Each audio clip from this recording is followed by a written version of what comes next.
جو لوگ اللہ رسول کی اطاعت کرے گا وہ ان لوگوں کے ساتھ ہوگا جن پر اللہ نے انعام فرمایا ہے، یعنی انبیاء اور صدیقین اور شہداء اور صالحین۔ کیسے اچھے ہیں یہ رفیق جو کسی کو میسر آئے۔ یہ حقیقی فضل ہے جو اللہ کی طرف سے ملتا ہے، اور حقیقت جاننے کے لیے بس اللہ ہی کا علم کافی ہے۔ اے لوگوں جو ایمان لائے ہو، مقابلے کے لیے ہر وقت تیار رہو، پھر جیسا موقع ہو الگ الگ دستوں کی شکل میں نکلو یا اکٹھے ہو کر۔ ہاں، تم میں کوئی آدمی ایسا بھی ہے جو لڑائی سے جی چراتا ہے، اگر تم پر کوئی مصیبت آئے تو کہتا ہے کہ اللہ نے مجھ پر بڑا فضل کیا کہ میں ان لوگوں کے ساتھ نہ گیا، اور اگر اللہ کی طرف سے تم پر فضل ہوتا ہے تو کہتا ہے، اور اس طرح کہتا ہے کہ گویا تمہارے اور اس کے درمیان محبت کا کوئی تعلق تھا ہی نہیں، کہ کاش میں بھی ان کے ساتھ ہوتا تو بڑا کام بن جاتا۔ ایسے لوگوں کو معلوم ہو کہ اللہ کی راہ میں لڑنا چاہیے ان لوگوں کو جو آخرت کے بدلے دنیا کی زندگی کو فروخت کر دیں، پھر جو اللہ کی راہ میں لڑے گا اور مارا جائے گا یا غالب رہے گا اسے ضرور ہم اجر عظیم عطا کریں گے۔ میں مولانا ارشاد خان صاحب عمری حفظہ اللہ سے درخواست کرتا ہوں کہ وہ استقبالیہ پیش فرمائیں۔ بسم اللہ الرحمن الرحیم، الحمد للہ رب العالمین، والصلاة والسلام علی رسولہ الکریم وعلی آلہ وصحبہ اجمعین، اما بعد۔ قابل قدر محترم امیر حلقہ جناب حنیفہ ممبئی صاحب حفظہ اللہ، نائب امیر حلقہ جناب کے سراج احمد صاحب، مہمان خصوصی مولانا یزج حبیب اللہ صاحب حفظہ اللہ، و دیگر ذمہ داران اسلامی معاشرہ جماعت اسلامی ہند تمل ناڈو و پدوچیری، ذمہ داران رابطۃ العلماء و دیگر سامعین و سامعات و مقررین و علماء اعظام۔ دراصل آج کا جو پروگرام اختتامی پروگرام ہے، جس کو ہم اختتامی تقریب کی حیثیت رکھتے تھے، اس میں حضرت مولانا جلال الدین صاحب عمری حفظہ اللہ کی شرکت تھی۔ آپ کی صحت ناساز ہونے کی وجہ سے وہ اس پروگرام میں شریک نہ ہو سکے۔ آپ کی جگہ آج جو اختتامی خطاب کے لیے تشریف فرما ہیں مہمان خصوصی کے طور پر جناب یزج حبیب اللہ صاحب، جو مختصر ٹائم اور شارٹ انفارمیشن پر نوٹس پر جو ہے ہمارے آج کے اس پروگرام کو کامیاب بنانے کے لیے الحمدللہ آج بڑے ہی اہم موضوع پر، یعنی نبی اکرم صلی اللہ علیہ وسلم کی سیاسی زندگی کے عنوان پر خطاب کرنے کے لیے یہاں پر تشریف فرما ہیں۔ سب سے پہلے ہم معذرت پیش کرتے ہیں کہ مولانا کا آج اس محفل میں شرکت نہ کرنا ہمارے لیے ایک بڑا ہی اہم عذر ہو گیا۔ اللہ سے دعا ہے کہ اللہ رب العزت حضرت مولانا سید جلال الدین انصر صاحب عمری حفظہ اللہ کو صحت عطا فرمائے، اور آپ کا سایہ ہم پر تا دیر باقی رکھے، اور آپ کی خدمات جو اسلام کے لیے ہو رہے ہیں اللہ تعالیٰ انہیں قبول فرمائے اور مزید آپ سے خدمات حاصل فرمائے، آمین۔ میں سب سے پہلے اس محفل میں حاضر جناب حنیفہ ممبئی صاحب امیر حلقہ اور دیگر نائب امیر حلقہ جناب کے سراج صاحب کا، مہمان خصوصی جناب حبیب اللہ صاحب کا، اور سارے ہی ذمہ داران کا پرتپاک استقبال کرتا ہوں۔ اہلا و سہلا و مرحبا بکم۔ محترم سامعین و سامعات، آج کا بڑا ہی اہم پروگرام ہے۔ انشاءاللہ اس پروگرام میں امیر حلقہ محترم جناب حنیفہ ممبئی صاحب کا بھی خطاب ہوگا، نائب امیر حلقہ جناب کے سراج صاحب کا بھی خطاب ہوگا، پھر آپ کے تاثرات بھی انشاءاللہ اس میں بیان کرنے ہیں، تو آپ اپنے تاثرات انشاءاللہ ضرور بیان فرمائیں۔ اور میں اس محفل کو آغاز کے لیے میں جناب سمیع اللہ صاحب سے درخواست کرتا ہوں کہ اہلا و سہلا و مرحبا بکم، فجزاکم اللہ احسن الجزاء۔ جزاک اللہ خیر، احسن جزا۔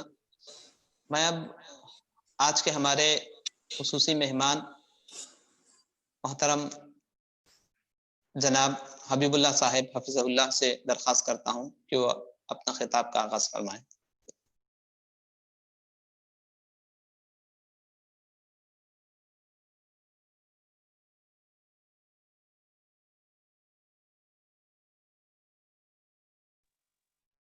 رحمۃ اللہ وبرکاتہ۔ میری آواز آ رہی ہے؟ جی الحمدللہ۔ آ رہی ہے الحمدللہ۔ اعوذ باللہ من الشیطان الرجیم، بسم اللہ الرحمن الرحیم۔ الذین مکناہم فی الارض اقاموا الصلاۃ وآتوا الزکاۃ وامروا بالمعروف ونہوا عن المنکر وللہ عاقبۃ الامور۔ صدق اللہ العظیم۔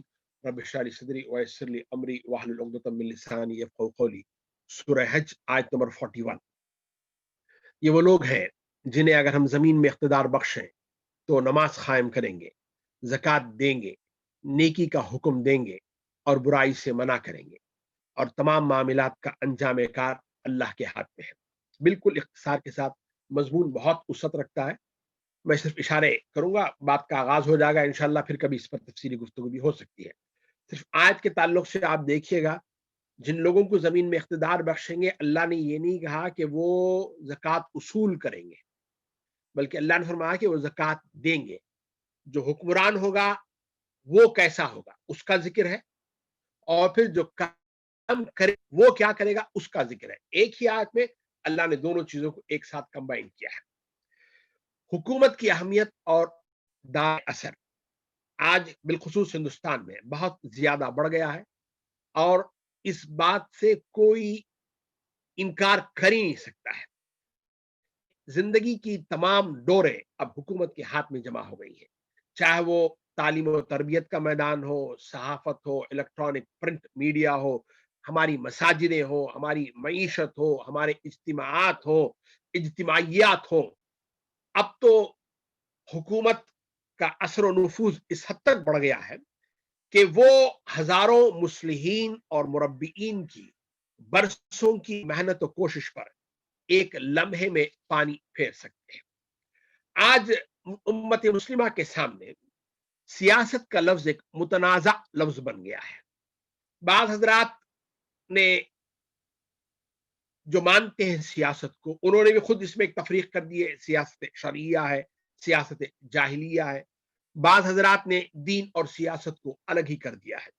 دو جملے بڑے مشہور ہیں، ایک سیاست میں دین کے لیے کوئی جگہ نہیں، سیاست میں دین کے لیے کوئی جگہ نہیں۔ اسے آپ یوں سمجھیے گا کہ ہندوستان کے تناظر میں سیکولرزم وہ ایک الگ چیز ہے، آپ کا اپنا ذاتی معاملہ، آپ اسے کر لیجیے۔ سیاست میں مذہب کا کوئی عمل دخل نہیں۔ دوسرا، دین میں سیاست کا کوئی کام نہیں، دین میں سیاست کا کوئی کام نہیں۔ آج کل ہمارے یہاں ایک فلسفہ چلا ہے، پریگمیٹزم جسے کہتے ہیں، یعنی اس سے کا مراد یہ ہے کہ سیاست کا کوئی دین نہیں ہوتا، وہاں ویلیوز، مورلز، پرنسپلز کی ہو سکتی ہے۔ انسان ہر جگہ اپنی منفیت اور مصلحت کی پیروی کرے، مادی فائدہ، جماعتی فائدہ، قومی فائدہ، وقتی فائدہ، یہ پیش نظر ہوتا ہے، اور اس اصول کے تحت مقصد اگر نیک ہے تو وسائل آپ نیک بن جاتے ہیں، یعنی اینڈ جسٹیفائز دی مینس۔ حالانکہ دونوں چیزیں غلط ہیں، میں اس پر تفصیل سے جا نہیں سکتا ہوں۔ تو یہ آج کی صورتحال ہے، جبکہ اسلام ایک وحدت ہے۔ علماء اسلام نے تو یہاں تک کہہ دیا ہے کہ اگر کسی شہر کے مسلمان ایسی سنتیں چھوڑ دیں جو اسلام کے شعائر میں سے ہے، جیسے اذان ہے، ختنہ ہے، نماز عیدین ہے، تو انہیں ان سنتوں کی بجا آوری کے لیے کہا جائے گا اور انکار پر لڑائی کی جائے گی۔ یہ جو وحدت کا تصور ہے صحابہ کے ہاں کیسے تھا، اختصار کے ساتھ دو واقعات کی طرف اشارہ کروں گا۔ صحابہ کو یہ یقین تھا کہ دین اور شریعت کی اجازت کے بغیر سیاست ہو یا حکومت کا کوئی بھی معاملہ ہو، ایک قدم بھی نہیں چل سکتا ہے۔ مانین زکوٰۃ کے سلسلے میں اختلاف رائے ہوا۔ حضرت ابوبکر کی رائے کہ زکوٰۃ امام المسلمین کو نہ دینے والے لوگ باوجود اقرار اسلام کافر ہیں۔ حضرت عمر کی رائے یہ تھی کہ یہ لوگ مسلمان ہیں،